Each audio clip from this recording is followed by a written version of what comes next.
দুরূদ ও সালাম পেশ করি সর্বকালের সর্বযুগের সর্বশ্রেষ্ঠ মহামানব রহমাতুল লিল আলামিন সাইয়্যিদুল মুরসালিন খাতামুন নবিয়্যিন মুহাম্মদ আরবি বিশ্বনবী জনাবে মুহাম্মদুর রাসূলুল্লাহ। সকলেই পড়ি সাল্লাল্লাহু আলাইহি ওয়াসাল্লাম। সম্মানিত মুসল্লিয়ান ইকরাম, আমি আপনাদের সামনে পবিত্র কোরআনুল কারীম থেকে একটি আয়াত এবং হাদিস থেকে একটি হাদিসে কারিমা পেশ করেছি। এই আয়াত এবং হাদিসকে সামনে রেখে সংক্ষিপ্ত সময়ের মধ্যে আমলের নিয়াতে আমরা আলোচনা করা এবং শোনার চেষ্টা করব। ওমা তৌফিকি ইল্লা বিল্লাহ। সম্মানিত মুসল্লিয়ান ইকরাম, দুনিয়া খুবই সীমিত সময়ের জন্য আল্লাহ রাব্বুল আলামিন আমাদেরকে পাঠিয়েছেন। তো এই দুনিয়া থেকে আমাদেরকে বিদায় নিয়ে পরপারে পাড়ি জমাতে হবে, এটা আমরা সকলেই জানি, মানি। কিন্তু আমাদের আমলের ভিতরে, আমাদের ইবাদত বন্দিগির ভিতরে পরিপূর্ণ ইখলাস, যেভাবে ইবাদত বন্দিগি করলে রব্বুল আলামিন খুশি হবেন, আল্লাহ রাসূল সাল্লাল্লাহু আলাইহি ওয়াসাল্লামের অনুসরণ অনুকরণ ইত্যাদি ইত্যাদি যেগুলো আমাদের মানা দরকার, আসলে আমরা কতটুকু পালন করতে পারতেছি, এটা হচ্ছে প্রশ্ন। শীতের সিজন আসলে অনেকে আমরা ফজরে উঠিই না, এরকম একটা অবস্থা। আবার যদিও অনেকে ঘুম থেকে উঠি তো সূর্য মামা উঠে যায়, পরে আমাকে স্বাগতম জানায়, তারপরে আমি ঘুম থেকে উঠি, এরকম একটা অবস্থা দাঁড়িয়েছে। আর আমাদের সন্তানদের কথা তো বলাই বাহুল্য, যে সন্তান রাত 10টা-11টা পর্যন্ত পড়েছে, ওকে সকালে যদি ডাকি দিনের বেলা প্রাইভেটে কষ্ট হয়ে যাবে। এইটা বাবা মা চিন্তা করে। বাবা মার কি কখনো এটা চিন্তা করা উচিত ছিল? তার চিন্তা করা উচিত ছিল, আমি আগে সকালে ফজরের নামাজ জামাতের সাথে আদায় করব, সন্তানদের যাতে কষ্ট না হয় পানি গরম করে হলেও তাদেরকে নামাজের জন্য জাগিয়ে তুলব। কিন্তু আমাদের নিজেদের ইমানটা এমন দুর্বল হয়ে গিয়েছে যে আমরা নিজেরা নামাজটা সঠিকভাবে পড়ি না। সকালে যদি ঘুম থেকে উঠিও তাও জামাত সঠিকভাবে আমরা পাই না। এরপরে যদিও কেউ জামাত পায়, এসে মসজিদের ভিতর ঢোকার সঙ্গে সঙ্গে শরীরের ভিতরে আগুন ধরে যায়। মসজিদে ঢুকলে জামাতে যখন আমরা দাঁড়াই, এত তাড়াহুড়া, এত ব্যস্ততা, মানে দুনিয়ার সকল ব্যস্ততা কর্মকাণ্ড কেমন যেন মসজিদের ভিতরে। তো রব্বুল আলামিন আমাদেরকে দুনিয়াতে পাঠিয়েছেন, তার একটা লক্ষ্য উদ্দেশ্য অবশ্যই আছে, ঠিক কিনা? গত সপ্তাহে বলতেছিলাম যে দুনিয়া থেকে আমাদের বিদায় নিয়ে যাওয়ার পর রব্বুল আলামিন আমাদেরকে কি করবেন? আবার উঠাবেন। কিরকম উঠাবেন? আমিন আয়াতিহি আন্নাকা তারাল আরদা খাশিআতান ফাইযা আনজালনা আলাইহাল মা আহতাজ্জাত ওয়া রাবাত। রব্বুল আলামিন উদাহরণ দিয়েছেন যে বান্দা, তোমরা দেখো যে একটা মাটি যখন থাকে, শুকনা থাকে, ওই মাটিতে তুমি যদি বীজ বপন করো, কখন কি বীজ থেকে ফসল উৎপাদন হওয়া সম্ভব? কখনোই সম্ভব না। রব্বুল আলামিন বলেন যে ওই মাটিটা হলো একটা মরা মাটি। তোমাদেরকে দুনিয়ায় পাঠানোর পরে তোমাদেরকে এরকম মৃত্যু দিয়ে দিই আমি, এরপর তোমাদেরকে আবার পুনরায় উঠানো হবে। কেমন উঠানো হবে? যেমন ওই মাটিটা মৃত আছে, মৃত মাটিটাকে আনজালনা আলাইহাল মা আহতাজ্জাত ওয়া রাবাত, আসমান থেকে পানি বর্ষণ করে ওই শুকনো মাটিটাকে আমি জীবন্ত মাটিতে পরিণত করি। ওইখানে তুমি যখন ফসল উৎপাদন করো, যেমনি করে আবার ফসল হয়ে যায়। এটা কার কুদরত? আল্লাহ রব্বুল আলামিনের কুদরত।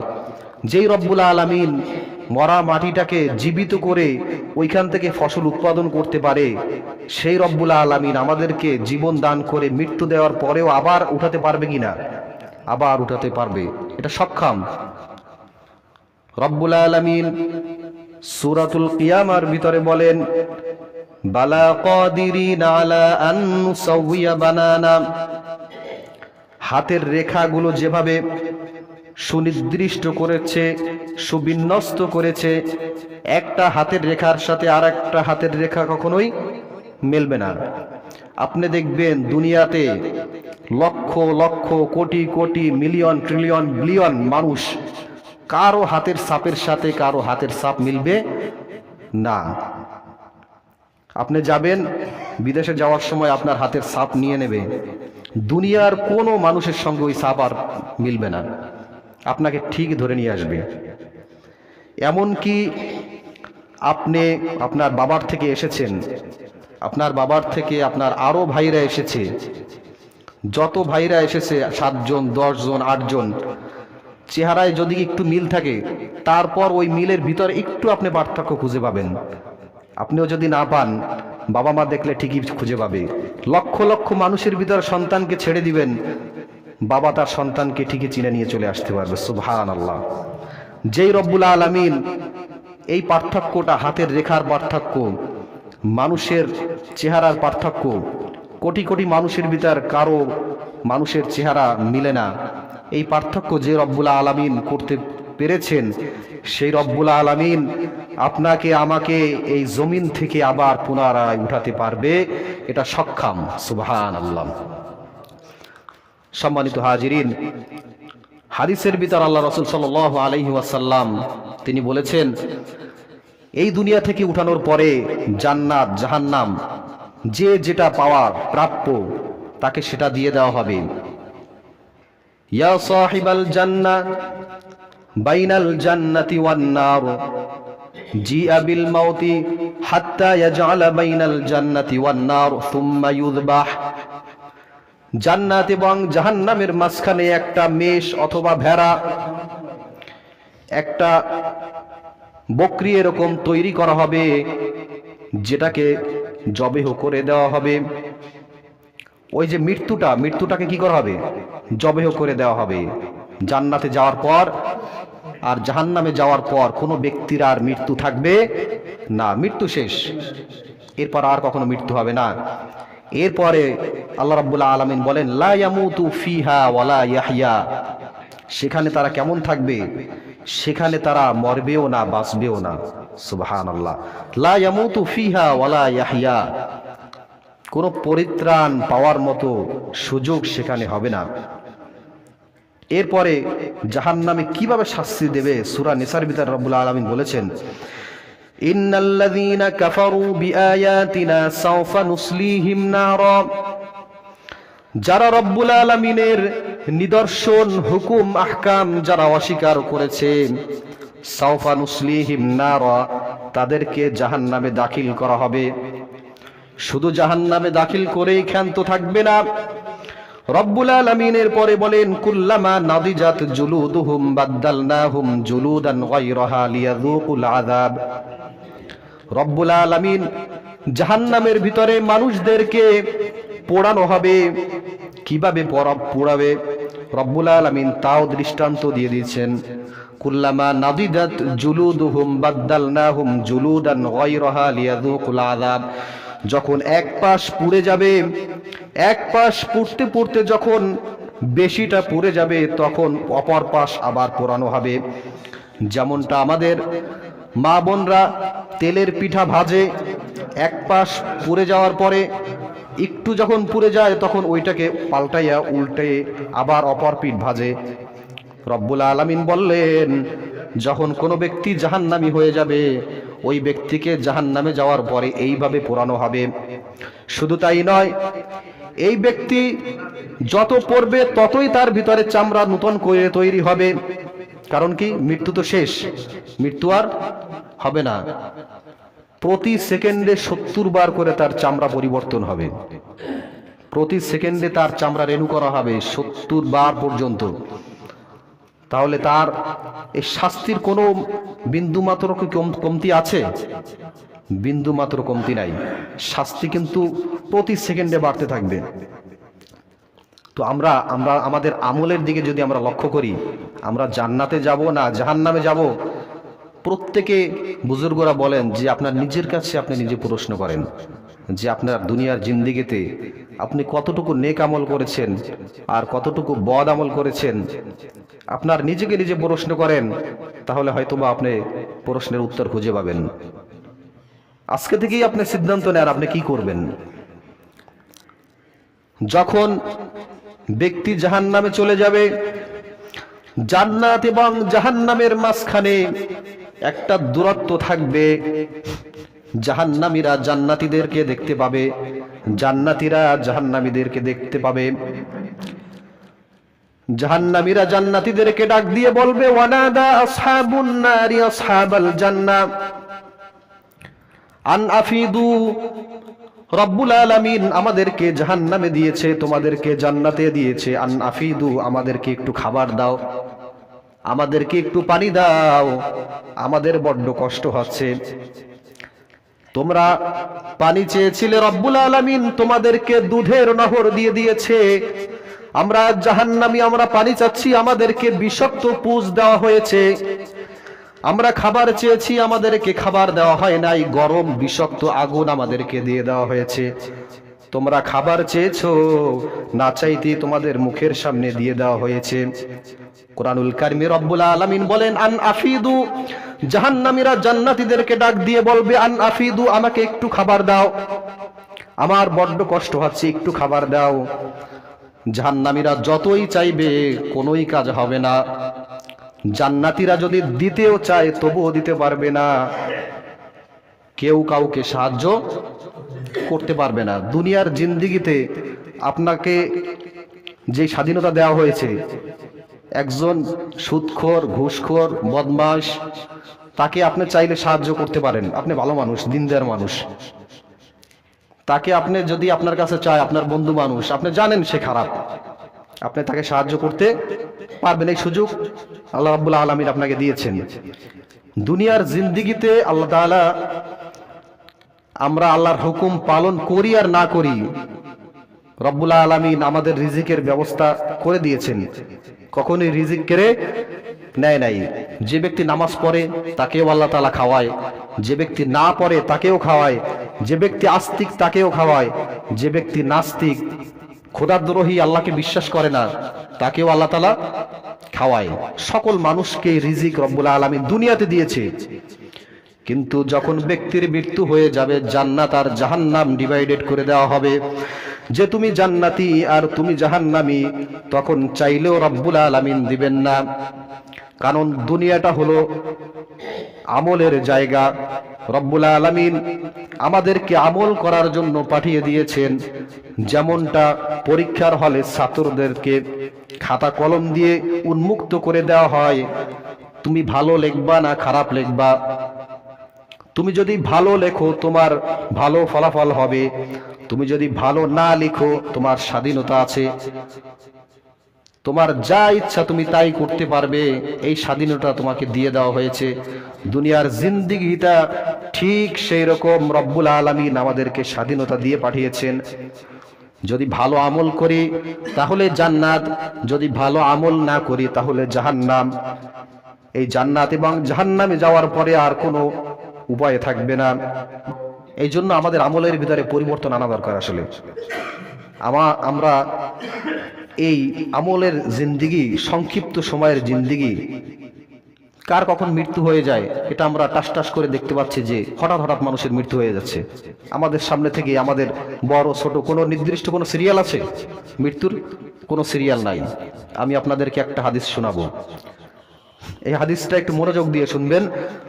যে দেখেন দুনিয়ার জিন্দিগি কেমন, মৃত্যু হয়ে যাওয়ার পরে আপনার কি পরিস্থিতি হবে।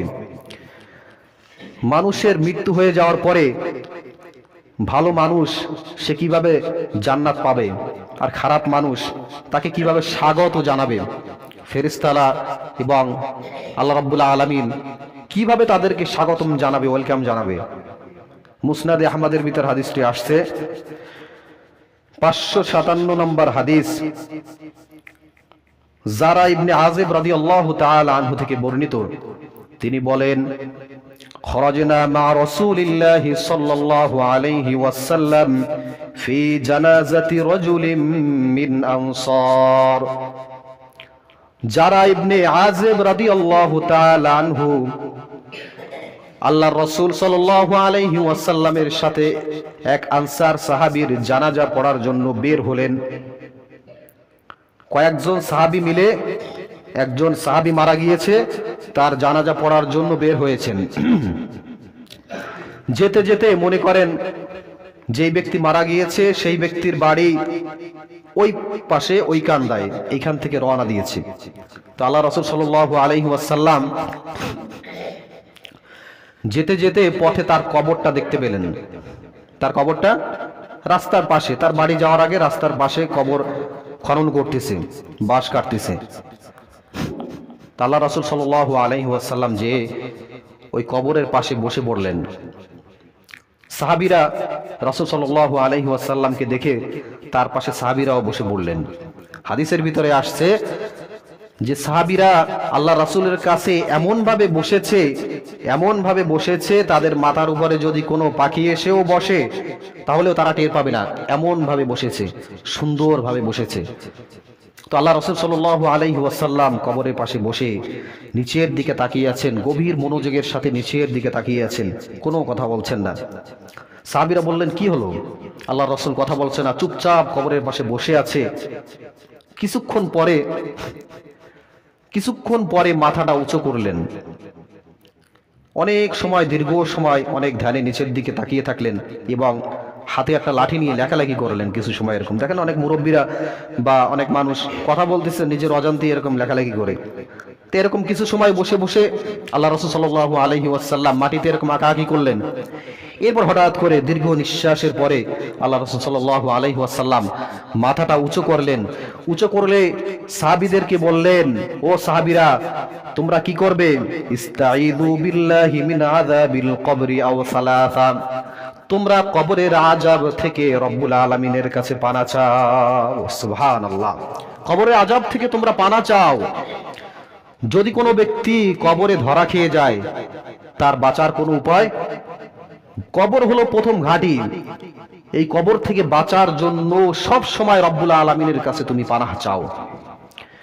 কবর প্রত্যেক দিন মানুষদেরকে ডাক দিয়ে বলেন, আনা বাইতুল গুরবা, আমি অপরিচিত ঘর।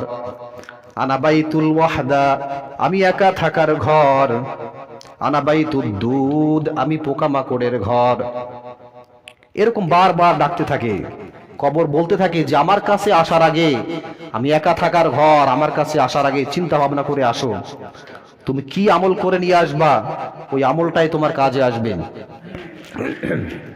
এক বর্ণনায় বলে যে কবর কিছু মানুষদের সাথে খারাপ আচরণ করবে।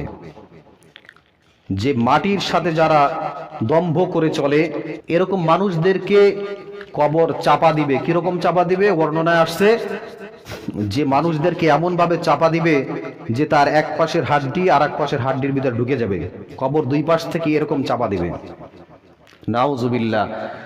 রব্বুল আলামিন আমাদের সকলকে হেফাজত করুক, পড়ি আমিন। এরপরে হাদিসের ভিতর আল্লাহ রাসূল বলেন, ফাইনাল আবদাল মুমিনা মা কানা ইযা কানা ফি ইনকিতাইম মিনাদ দুনিয়া ওয়া ইকবালিম মিনাল আখিরাহ, যখন মুমিন বান্দা দুনিয়া থেকে বিদায় নিয়ে চলে যাবে, পরপারে পাড়ি জমাবে, তখন ওই মুমিন বান্দার জন্য হাজার হাজার ভালো সুন্দর ফেরেশতারা তাকে স্বাগত জানানোর জন্য ব্যস্ত হয়ে যায়। সুবহানাল্লাহ। তাদেরকে স্বাগত জানায়। মুমিন বান্দা যখন দুনিয়া থেকে বিদায় নিয়ে যাবে, কি জানায়? স্বাগতম জানায়। ভালো ফেরেশতারা তাকে স্বাগতম জানায়। যখন আজরাইল আলাইহিস সালাতু ওয়াস সালাম মুমিন বান্দার জান কবজ করার জন্য তার কাছে আসেন, আসার পরে তাকে কষ্ট দেয় না। কিভাবে যার জানটা কবজ হয়ে যায়, কয়েকটা হাদিসে আসছে এরকম। আবার উদাহরণ দিয়ে আল্লাহ রাসূল সাল্লাল্লাহু আলাইহি ওয়াসাল্লাম উদাহরণ দিয়েছেন যে পানির ফোঁটা যেভাবে আস্তে আস্তে আস্তে আস্তে পড়ে, শেষের ফোঁটাগুলো কি খুব দ্রুত পড়ে না আস্তে আস্তে পড়ে?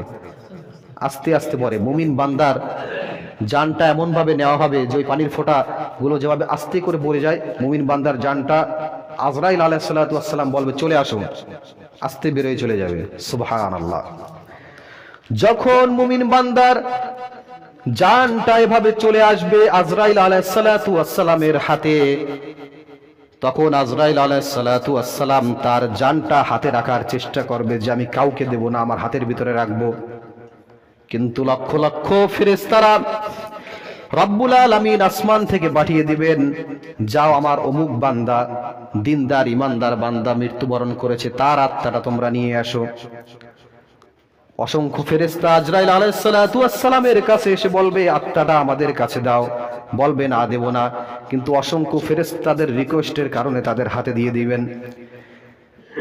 অসংখ্য ফেরেশতারা জান্নাতি কাপড় নিয়ে আজরাইল আলাইহিস সালাতু ওয়াস সালামের কাছে হাত পাতবেন, সঙ্গে সঙ্গে আত্মাটা তাদের হাতের ভিতরে চলে আসবে।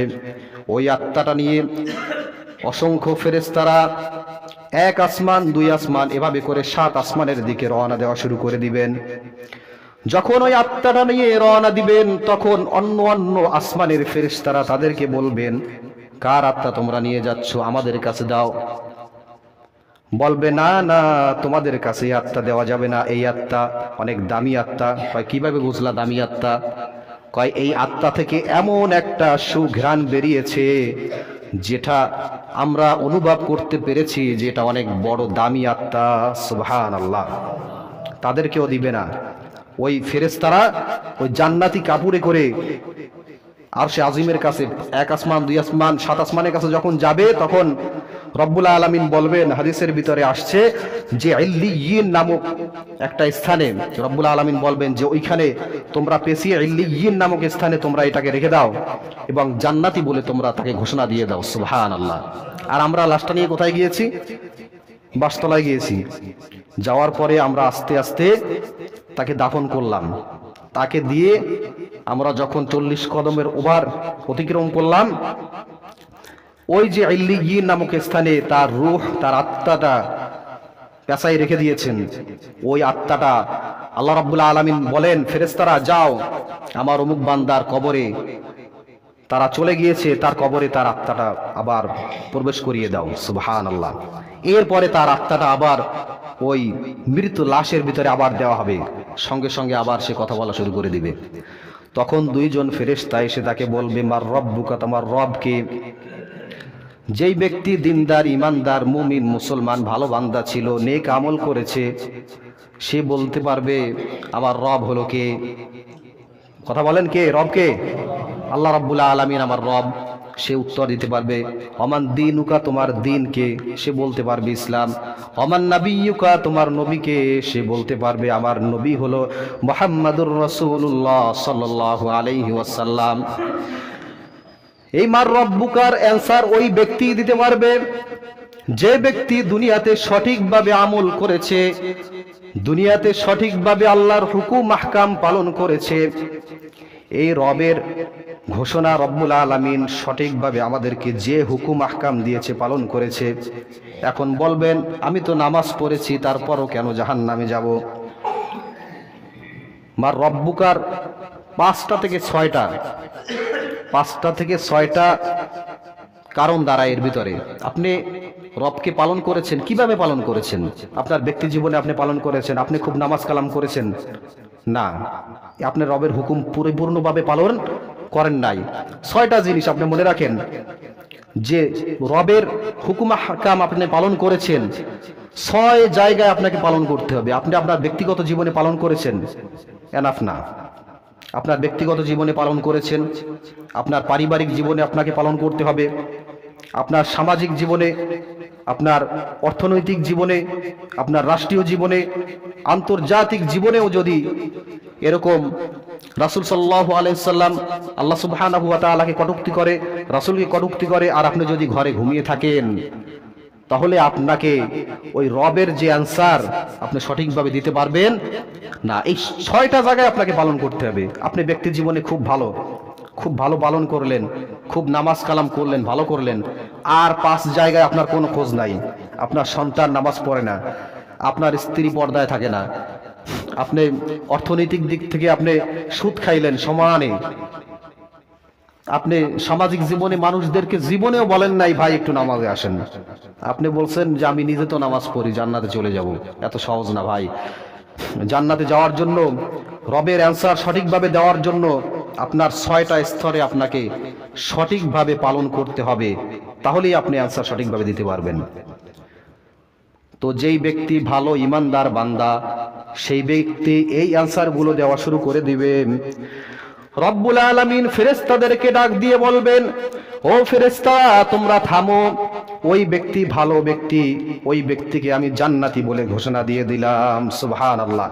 বর্ণনায় আসছে যে ব্যক্তি জান্নাতে চলে যাবে, ওই ব্যক্তির দৃষ্টি যতদূর পর্যন্ত যায়, যতদূর চোখের দৃষ্টি যায় ততদূর পর্যন্ত কবরটাকে প্রশস্ত করে দেওয়া হবে।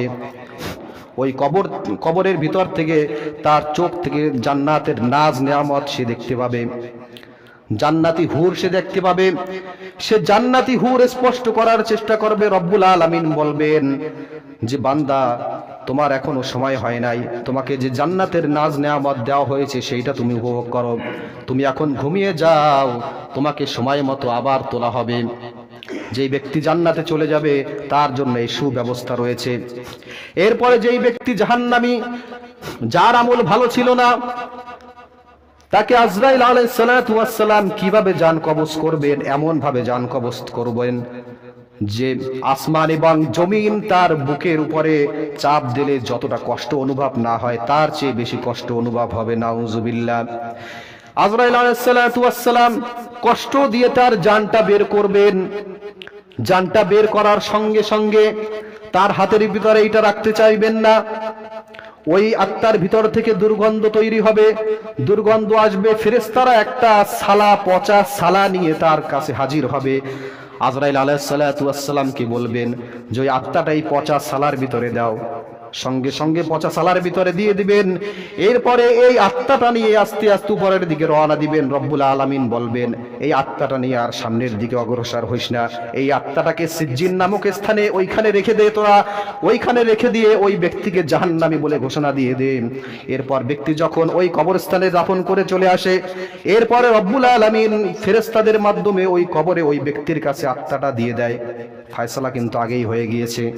যখন ব্যক্তির জান কবজ হয়ে যায় সঙ্গে সঙ্গে রব্বুল আলামিন ফায়সালা করে দিয়ে যান। কবরের ভিতরে যখন আপনাকে মুনকার নাকির ফেরেশতা প্রশ্ন করবেন, ফায়সালা তো তার আগেই হয়ে গিয়েছে। আপনি যদি ভালো হন, জান কবজ করা থেকে নিয়ে আপনি জান্নাতি। সুবহানাল্লাহ।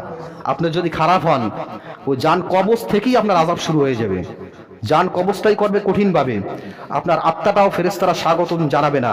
আপনার আত্মাটা ওইভাবে রব্বুল আলামিন আবার পাঠিয়ে দিবেন যে ও জাহান্নামী, ওইভাবে যা।